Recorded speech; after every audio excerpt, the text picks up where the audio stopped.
तो आज हमारा जो इट इज़ इंग्लिश 5th का ये लेसन 6 है, ठीक है। The prodigal sun, the prodigal सन। ये जो कहानी है ये असल में एब्रिजेड कहानी है, यानी जिसको किसी से लिया गया है। लंबी कहानियों की कोई किताब होती है तो जब हम वहाँ से कोई एक्सट्रैक्ट लेते हैं तो उसको एब्रिजेड कहते हैं। क्या कहते हैं उसको? एब्रिजेड। तो ये भी एक एब्रिजेड कहानी है, लेकिन ये कहानी जो ली गई है that is a book known as stories of Bible. क्या तक किताब नाम स्टोरीज ऑफ, यानी बाइबल से ये कहानियाँ ली गई है। तो आप जब इनको पढ़ते हैं, इन कहानियों को पढ़ते हैं, तो इनमें एक मॉरल जो होता है, मॉरल लेसन होता है, यानी इखलाकी सबक होता है। इसमें क्या होता है? इसमें इखलाकी सबक। वो इखलाकी दरस जब आप पढ़ते हैं तो कुछ सीखते हैं, इससे कुछ सीख मिलती है। तो बिल्कुल ये प्रोडिगल सन भी बिल्कुल उसी तरह से है। अब इसमें पहले कुछ इस कहानी के बारे में जो ऊपर कुछ लिखा हुआ है, एक पैरा, पहले मैं इसको पढ़ूंगा। The prodigal sun is a story of love and forgiveness. आप जानते हैं मोहब्बत को कहते हैं, ईसार को कहते हैं। फॉरगिवनेस का मतलब होता है जब हम किसी को माफ़ करते हैं। तो ये मोहब्बत और माफ़ी की कहानी, ये किसी के साथ मोहब्बत और उसको हम किस तरह से माफ़ करते हैं जिसके साथ हमारी मोहब्बत होती है, तो उसी तर्ज पर एक कहानी है। लेकिन किन के बारे में? Of parents. अक्सर बेशतर बच्चे गलत करते हैं, लेकिन फाइनली गलती के बावजूद भी जब वो वापस अपने माँ बाप के पास आते हैं तो उनको माफ़ करते हैं। यीशु पुष्मत देखा है ना हमने। So the almighty has blessed Mankind with obtained bounties and blessings। हालांकि अगर देखा जाए, जब हम पूरी कायनात को देखते हैं अपने इर्द गिर्द, जो हमारी ये दुनिया है, इसमें अल्लाह ने बेइंतहा, obtain का मतलब क्या होता है? बेइंतहा, जिनको हम गिन नहीं सकते हैं, लातेदाद इनामात से इंसान को नवाजा है और बरकतों से नवाजा है। बाउंटीज का मतलब है इनामात, और ब्लेसिंग्स का मतलब होता है बरकतें। ब्लेसिंग्स का मतलब होता है बरकतें, इनसे हमें नवाजा है। But the most lovable of them is the selfless love, care and shelter provided to us by our parents. लेकिन इन सारी बरकतों को एक साइड में रखेंगे, इन इनामात जो हमें अल्लाह ने दिए हैं, ऑलमाइटी ने दिए हैं, कुदरत ने हमें दिए हैं, या वैसे भी जो भी जिस तरह से मानता है दुनिया के उस ताकत को, जिस नाम से भी जानता है, कोई भगवान कहता है, कोई खुदा कहता है, कोई गॉड कहता है, कोई अल्लाह कहता है, समझ रहे हैं? जो भी उस अल्लाह ने, जो इस खालिक ने हमें दिया है, जितने भी इनामात से नवाजा है, वो सब एक तरफ रखेंगे। तो दूसरी तरफ अगर हम अपने पेरेंट्स का वो बेलूस जो हमें देखभाल, मोहब्बत, केयर, उनकी शफकत, वो सब अगर एक तरफ रखेंगे तो फिर भी ज्यादा है। यानी पेरेंट्स की यही चीज ज्यादा है दुनिया की इन बरकतों से। इतनी बड़ी चीज है पेरेंट्स, इतनी बड़ी अहम चीज है अल्लाह ने जो हमें वालिदैन दिए हैं। अब सिर्फ वालिदैन हमारे ऊपर एक साया ही नहीं है, बल्कि उनका जो बेलूस मोहब्बत हमारे लिए है, और जो वो हमारी देखभाल करते हैं, देखरेख करते हैं, और जो हमें पनाह मुयस्सर करते हैं, मुश्किलात से हमें पनाह देते हैं, अपनी छत्र छाया में रखते हैं। तो ये इतनी बड़ी नियामत है कि एक तरफ दुनिया की सारी नियामतें और दूसरी तरफ ये, यानी मोल मोल छुन का लकड़ का, बहुत बड़ी चीज है। The story also reflects grace and mercy of God. अब इस कहानी में एक तरफ तो पेरेंट्स के बारे में आपको मिलेगा, क्योंकि चैप्टर का नाम है प्रोडिगल सन, यानी प्रोडिगल का अभी मैंने शायद मतलब नहीं बताया आपको। यानी वो बच्चा जो असल में ऐसी अजनबी हरकतें करे कि अपना सारी चीजें जो है वो तबाह बर्बाद करता चला जाए, फजूल खर्ची इस लेवल की कि उसके पास कुछ बचता ही नहीं है, उसको प्रोडिगल कहते हैं। समझ है इवन? तो इसमें हमें अल्लाह की रहमत भी नजर आएगी। Repentance on behalf of man is the only way to atone for the sins. और जो कि जो बाइबल का मेजर कॉन्सेप्ट है उसको हम कहते हैं, उसमें एक खास चीज होती है कि वो अपनी गुनाहों का एतराफ़ करते हैं, एतराफ़ी जुर्म करते हैं। वो जाते हैं, चर्च में जाते हैं और उसके बाद अपने गुनाहों की तस्दीक करते हैं। तो फिर वहाँ पर जो पादरी होता है तो वो उनको कहता है कि चलिए खुदा ने आपको बख्श दिया। लेकिन असल बात यह है कि हर मजहब में एक खास तरीका है कि हम अल्लाह से तौबा करते हैं, दैट इज कॉल्ड रिपेंटेंस। क्या तत्वनन, पशेमानी होती है इंसान को। जब वो कोई गलती करता है तो पशेमान होता है। और सबसे बड़ी चीज दुनिया में यह है कि जब आदमी पशेमान हो, जब कोई तौबा करे सिद्क़े दिल से, कोई जब आपके सामने अब वो अपने नदामत का इजहार करता है, शर्मंदगी का इजहार करता है, आप उसको माफ करना है। और अल्लाह भी यही करता है। इसी वजह से हम कहते हैं कि अल्लाह मर्सिफुल है, वो काफी रहम करने वाला है, तौबा माफ करने वाला, तो तौबे के बाद माफ करने वाला है। बात समझ रहे हैं? और उसका जो हम गुनाह करते हैं उसका एक ही कफारा है। अटोन का मतलब होता है कफारा, यानी आपने गुनाह किया, आप गुनाह के बदले आप क्या दोगे अल्लाह को? क्या दे सकते हो? क्या दे सकते हो अल्लाह को? तौबा। बाकी उसको कोई चाहिए, कुछ चाहिए ही नहीं। तो गुनाह का कफारा होता क्या है? तौबा होती है। अब कभी कभार तो हम कुछ चीजें भी देते हैं अल्लाह की राह में, कोई बड़ी गलती हो जाती है तो उसमें हम कफारा के तौर पर हम कुछ पैसा भी खर्च करते हैं, गरीबों में पैसा बांटते हैं, ये भी एक तरह का कफारा है। लेकिन असल कफारा क्या है? असल कफारा तौबा होता है, शर्मंदगी होती है, नदामत होती है इंसान की। जब इंसान अपने किए पर पछतावा उसको हो जाए, उसको हम रिपेंटेंस कहते हैं। और फिर आगे चलकर वो वैसी खामी, वैसी बुराई कभी ना करे, इसको तौबा कहते हैं। क्लियर? बात समझ आई? सो लेट अस सी, अब हम कहानी पढ़ेंगे। ये हो गई पहले थोड़ी सी बात कि किस तरह से पेरेंट्स खुदा के सामने, अगर हम पूरी कायनात को देखेंगे तो एक तरफ कायनात की सारी बेइंतहा नियामतें हैं और दूसरी तरफ हमारे पेरेंट्स हैं। तो उनमें पेरेंट्स ही सबसे अहम है, हमारे लिए सबसे ज़्यादा इंपॉर्टेंस उनकी है।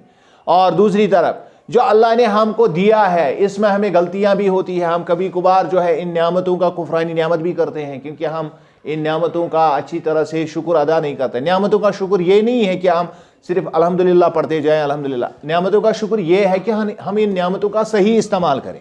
क्या करें? सही इस्तेमाल करें। There was a rich man who had 2 sons। और मैंने आपको बताया जब कहानी बोलते हैं तो once upon a time there was a man, इस तरह की बातें होती है। यानी एक दफा का जिक्र है कि एक आदमी था, उसके 2 बेटे थे। इस तरह हम कहानी बताते हैं, ये इसका असल मतलब है। समझ रहे हैं? He loved his sons very much। माँ बाप तो अपने बेटों को बहुत चाहते हैं, बच्चों को बहुत चाहते हैं। वो भी अपने दोनों बेटों से प्यार करता था। The elder son was hard working and obedient। बड़े वाला जो था, उनमें जो बड़ा बेटा था वो बहुत ही ज्यादा फर्माबरदार था और उसके साथ साथ हार्ड वर्किंग भी था, यानी मेहनत कश भी था, मेहनती भी था। But the younger one wanted to enjoy। लेकिन दूसरी तरफ जो छोटा था है, वो थोड़ा सा खोटा था। क्यों? क्योंकि वो एंजॉय करना, लुत्फ उठाना चाहता था, यानी मजे करें विदाउट वर्किंग हार्ड। कोई मेहनत के बगैर ही वो चाहता था कि मैं ऐश करूं। He wanted to live a life of absolute freedom, जिसको हम कहते हैं मुतलक आजादी, यानी बिल्कुल किसी का इंटरफियर ना हो, जो मुझे मर्जी आए वो मैं कर दूं। इस तरह का उसका जहन था। बहुत सारे लोगों का होता है, अपनी मन मर्जी करें। He did not want to share any responsibility। और दूसरी तरफ वो नहीं चाहता था कि किसी भी तरह की वो जिम्मेदारी उठाए। जिम्मेदारियां होती है घर में, उनको तकसीम करना, बांटना पड़ता है। एक जिम्मेदारी लेता है, दूसरा दूसरी, उसको शेयर करना कहते हैं। जैसे हम खाने पर एक चीजों को शेयर करते हैं, उसी तरह जिम्मेदारियों को भी शेयर करते हैं। समझ रहे हैं? घर में जिम्मेदारियां भी बांटी जाती है और घर में खाना भी बांटता है। घर में जो चीजें नियामतें होती है उनको भी बांटा जाता है। लेकिन ये सारी जिम्मेदारियों को छोड़कर मजे करना चाहता था छोटे वाला।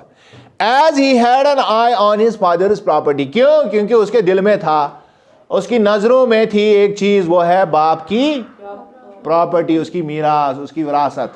वो चाहता था क्या मैं मल सिंधिस कर बश। और सही भी यही होता है कि बच्चे जो है उनको हमेशा जब खुद कमाते हैं फिर उनको पता चलता है कि पहुंच क्या वो।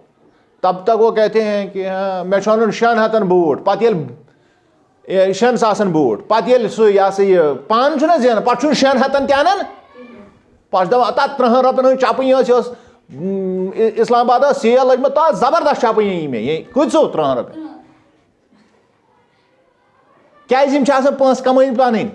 अच्छा यम सात माल सन जब बाप के होते हैं तम सात क्या मालिस वन है यह कुछ लगी 6 हतन बूट और रेड चिप शन सासन बचन बूट लगे वो गो वो कम कम तोतन कैंपस वैंपस 2-3 सासन बोलते हैं ना। तो ये सारी बातें जो है ये हम उस वक्त समझते हैं जब हम खुद कमाते हैं, जब हमारे ऊपर जिम्मेदारियां आयद होती है। He said to his father, फिर उसने अपने बाप से एक दफा कहा, father give me the share of the property that belongs to me. Property बाप की, यह कहता है जो मेरी प्रॉपर्टी है। ये बड़ा आसान मसला है और इस बात को आज ही समझिए। कोई भी प्रॉपर्टी आपकी नहीं होती है आपके बाप में से, लेकिन अगर आपकी प्रॉपर्टी कोई हो आपके बाप की है, असल में कानून है, कानून को कुदरत असल क्या वन मालिश प्रॉपर्टी मी नहीं। उल्टा असल बात यह है जो मैं दीन के एतबार से आपको यह बात समझा रहा हूं। इस्लाम क्या कहता है? इस्लाम यह कहता है कि अगर आपके पास प्रॉपर्टी वो भी आपके बाप की है, जब तक आपका बाप जिंदा है आपकी प्रॉपर्टी भी आपके बाप की है, और जो आपके बाप की प्रॉपर्टी वो आपकी नहीं है। बात समझ आई? अब ये क्या बच्चे आमतौर पर क्या करते हैं, ये गैर खानदार कारण से क्या दीव में भी ओ यार जाओ कमाओ खाओ, ये आपके बाप की प्रॉपर्टी है, आप क्यों बाप से मांगते हो? मगर हम बेशर्मी से मांगते हैं उनको। तो वो कहता है कि जो मेरी प्रॉपर्टी, जो मुझसे ताल्लुक रखती है, जो मेरी प्रॉपर्टी, आप तुम्हारी प्रॉपर्टी क्या है ये पता नहीं है। बाप ने कमाया है, जिंदगी भर उसने मेहनत की है। Inheritance were normally given when the father died. हालांकि हकीकत यह है विरासत जो होती है, मीरास जो है तकसीम उस वक्त होती है जब बाप मर जाए। बाप के मरने के बाद प्रॉपर्टी आपकी होगी, तब आपसे कोई उसको लेने वाला नहीं है, वो आप ही की है। लेकिन जब तक बाप जिंदा है, न तुम्हारी अपनी प्रॉपर्टी तुम्हारी है, न तुम्हारे बाप की प्रॉपर्टी तुम्हारी, वो सारे आपकी बाप की प्रॉपर्टी है। लेकिन बाप क्या होता है, ये तमिस नेचो मंगन सुचा कंस इनकार करन ना आता दियुस। This brazen demand for an early division of estate was selfish and immature. अब इस तरह की जो ढिठाई से जो मुतालबा उसने किया, ढिठाई का मुतालबा, ढिठाई किसको हम कहते हैं? जब हम उर्दू में इसको ब्राजन को जब हम उर्दू में ट्रांसलेट करते हैं ढिठाई, यानी यथस वन शर्म वरई कात करें, एहसास वरई कात करें, बड़ी ढिठाई से कोई बात बोलना, ऐसी बात बता देना जो असल में बात करनी ही नहीं चाहिए, उस तरह की बात करना। लेकिन अब आपने कर ली तो इसको बोलते हैं ढिठाई। क्या बोलते हैं इसको? तो ढिठाई से जो उसने मुतालबा किया, अपनी डिमांड रखी बाप के सामने कि जागीर को पहले ही तकसीम किया जाए, जो उसके बाप की जागीर एस्टेट है, ये उसकी खुदगर्जी की बिल्कुल एक तरह की एक नज़ीर थी, एक मिसाल थी कि वो खुदगर्जी कर रहा था। और इतना ही नहीं बल्कि उसकी नादानी की भी एक निशानदेही है। और पेरेंट्स अक्सर बेशतर जो है इस नादानी को नज़रअंदाज करते हैं बच्चों की, लेकिन ये बहुत बड़ी गलती होती है। इसी पेरेंटन हंस गलती आसन कि वो अपने बच्चों को अपनी प्रॉपर्टी में से देते हैं। क्यों? क्योंकि अगर वो उनको नहीं देंगे तो बच्चे जो है दुगनी तरक्की करेंगे। क्यों? या तो वो बाप के पांव पकड़ के उसके साथ बैठेंगे, ठीक, या फिर क्या करेंगे, बहुत मेहनत करके खुद कमाने की कोशिश करेंगे, बाप की प्रॉपर्टी जाया नहीं होगी। और जब वो समझेंगे कि कमाना क्या होता है, फिर बाप मर जाएगा, बाप की प्रॉपर्टी भी उनको मिल जाएगी, तो अमीर होंगे। ये खुदा सुन कानून, मगर हम इसको समझते नहीं है। ऐसे समझन माल कर ज्यादती एम दितुई न। हालांकि हकीकत क्या है, बाप को देना नहीं चाहिए बच्चों को। तो ऐसी अजीब बात है। मंजूर सर क्या show. But the father divided his wealth between the two sons. लेकिन बाप शफकत से, उसकी शफकत का इंतहा ही नहीं है, हमने पहले ही पढ़ा, उसने तकसीम कर दी दोनों बेटों के बीच में क्या? मीरास। Not a long time afterwards, the younger son traveled to a distant land. ये को मज़े करने ऐश करने। अब इसके फौरन बाद वो घर से चला गया, दूर किसी जगह पर चला गया सफर पर। वायर ही वेस्टेड हिज मनी, जहां उसने, चूंकि जुनमुतमा छुन पान है, तो उसने ये प्रॉपर्टी जो है इसको ज़ाया कर दिया, इसको ऐसे ही उड़ा दिया, वेस्ट कर। ही लैविशली, उसने शाहाना तरीके से क्या किया, डाइनड, खाना खाया। बढ़ना है बुछुस ठेकेदार साहब है सीधो होटलस मज कोरोना ऑर्डर 500 रुपये 50 रुपए की रोटी खा सकता है और ये 5000 की बिल चढ़ा रहा है अपने ऊपर। कोता है कि इंसान क्या, अगर ज गाजरे सुबह खेमो पचुन बतस रोजन माल। अब क्या करने जाएगा इंसान किसी होटल में यूं ही, और जहां आप 4000 रुपए अपना बिल चढ़ाते हो। तो ये तो मुझे नहीं लगता है कि इसकी कोई मतलब जरूरत है इंसान को। और वहां का वो खाना जो है एक तो वो हजम ही नहीं होता है और बाद में बीमार पड़ने का भी खतरा रहता है, लेकिन फिर भी हम खाते हैं। इसी इंसान से अजीब ही मतलब मंतिक, तो फिर भी इसके पीछे भागता है।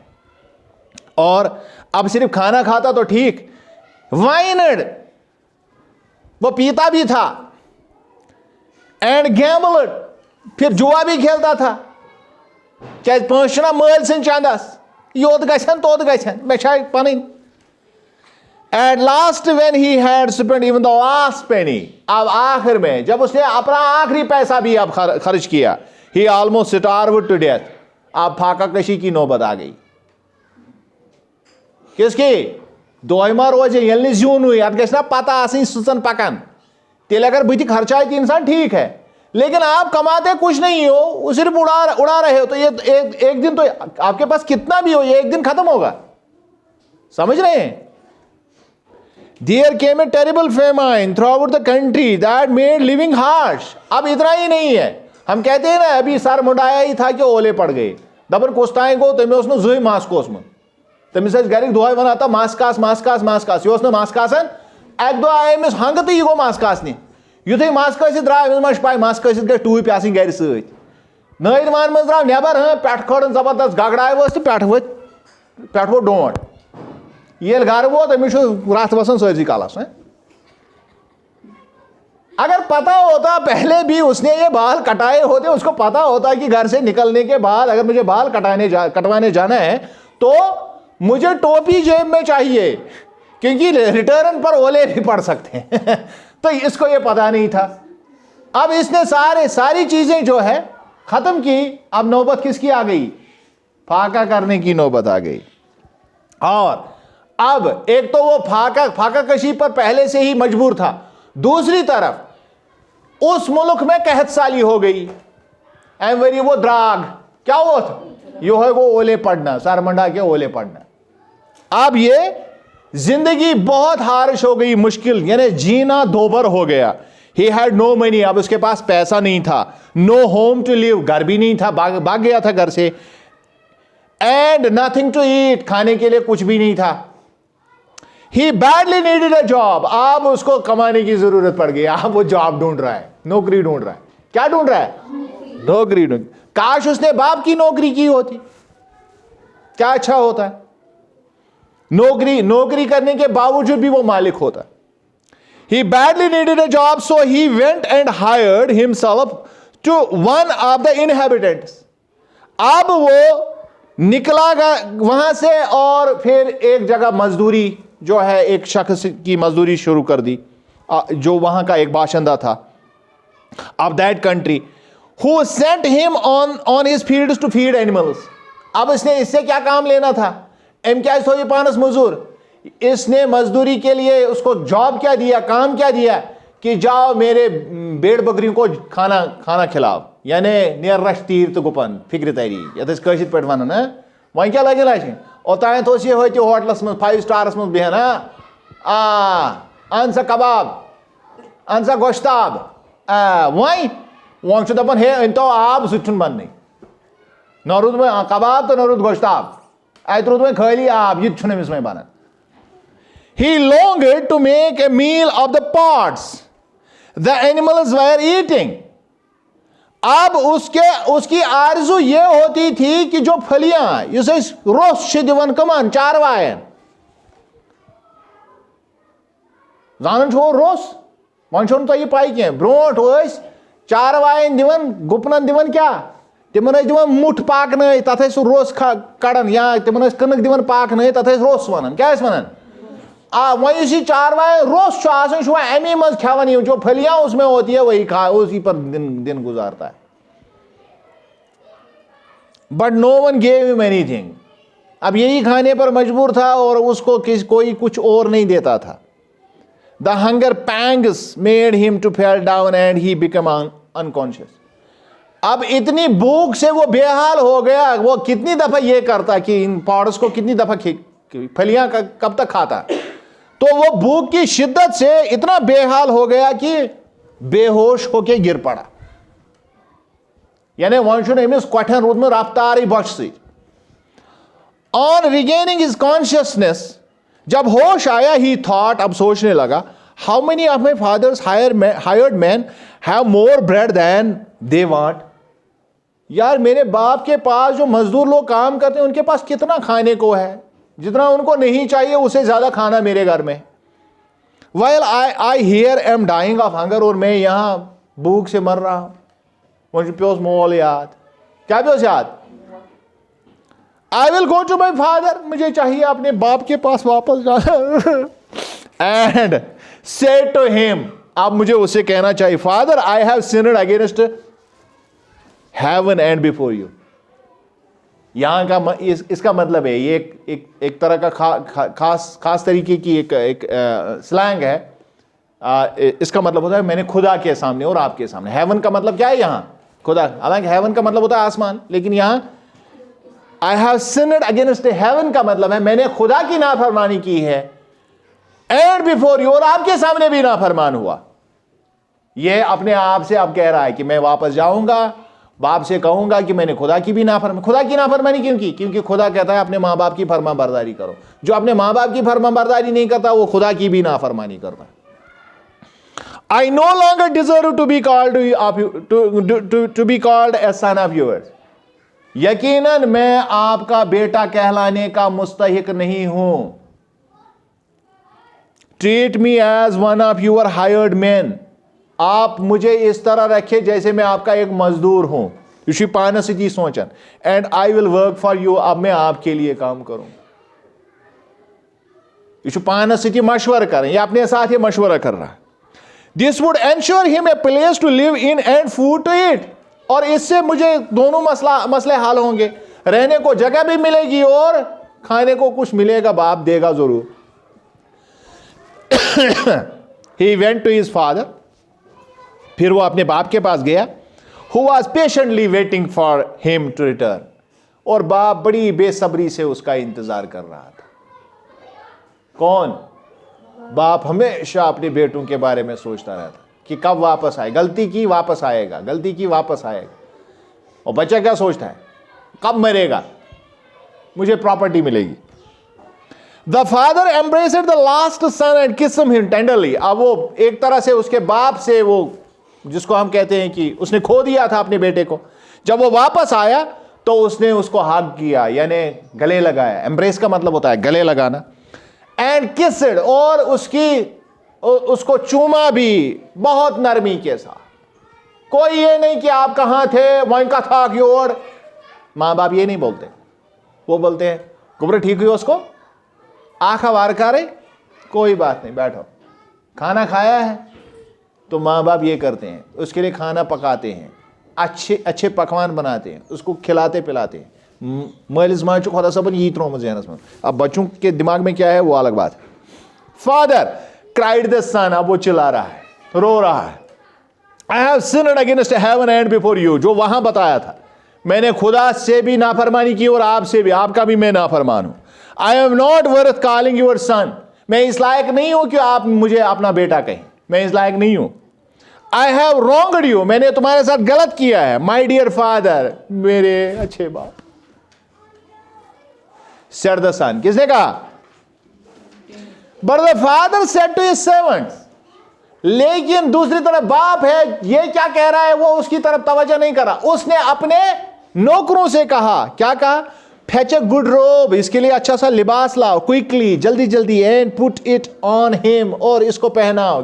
क्या जो मिसोस गुपर रशरे डाग गोमो मिसोस में पालत छेनिमित, and bring a ring for his finger, इसको एक अंगूठी भी पहनाओ, and shoe for his feet, खोरन लगिस बूट हनाते अमिस छेम चपन लगित, अत लंज बूट में लंज कर रज गंड,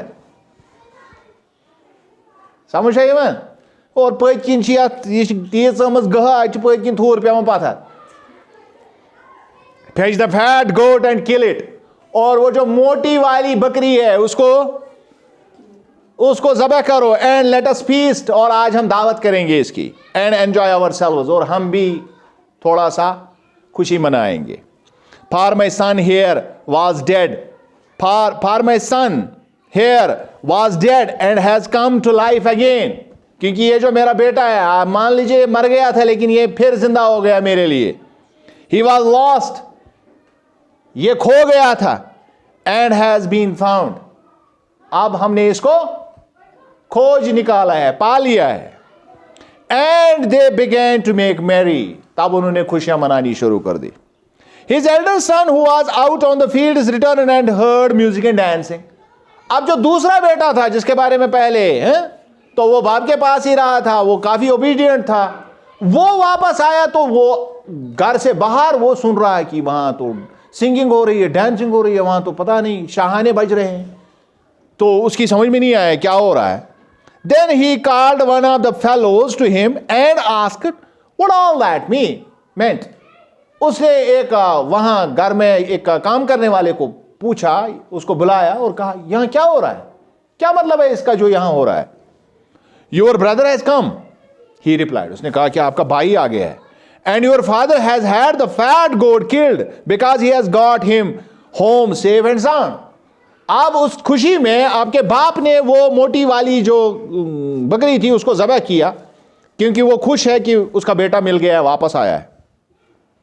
then he was angry and would not go in, अब उसको बहुत गुस्सा आया और उसका दिल नहीं करता था कि वो भी अंदर जाए, क्योंकि उसको पता था इस भाई ने क्या किया हमारे साथ। सीधी सी बात है, एक आदमी आदमी ही होता है, इंसान इंसान होता है, कोई जब आपके साथ कोई गलत काम करता है तो फिर जिंदगी भर वो याद रहता है। But his father came out and entreated him, लेकिन उसका बाप बाहर आया। एंट्रीट का मतलब होता है इलाज करना, लेकिन यहां इसका मतलब है समझाना। उसका बाप बाहर आया और उसने इसका इलाज किया, मतलब उसको समझाया कि बेटा आप आ जाइए, मैं आपको समझाऊंगा, कोई बात नहीं। All these years replied the son, अब बेटा काफी गुस्से में है, बाप से कह रहा है देखो देखो देखो पिताजी, या देखो मेरे वालिद साहब, इतने साल हो गए, I have been slaving for you, मैंने आपकी नौकरी की है, मैंने आपकी गुलामी की है, मैंने कभी आपसे कोई बात नहीं की, and I have never at any time disobeyed, और मैंने कभी आपकी नाफरमानी नहीं की, एनी ऑफ योर ऑर्डर्स, और कोई भी हुक्म आपका टाला नहीं है आज तक, and yet you have never given me so much as a kid for me to enjoy myself, और बहसीत बच्चा आपने मेरे साथ ऐसा कोई काम नहीं किया, मेरे लिए कुछ नहीं किया इस तरह का, हालांकि मैंने आपकी गुलामी की, आपके लिए हर काम किया, जो भी मेरे पास था वो आप पर मैंने निछावर किया, सब कुछ आपके लिए किया, फिर भी मेरे लिए तो आपने कभी ऐसा काम नहीं किया। To enjoy myself with my friends, ताकि मैं भी अपने कभी खुशियां मनाता अपने दोस्तों के साथ, मैं भी कभी पार्टी मनाता, पार्टी करता अपनी दोस्तों के साथ।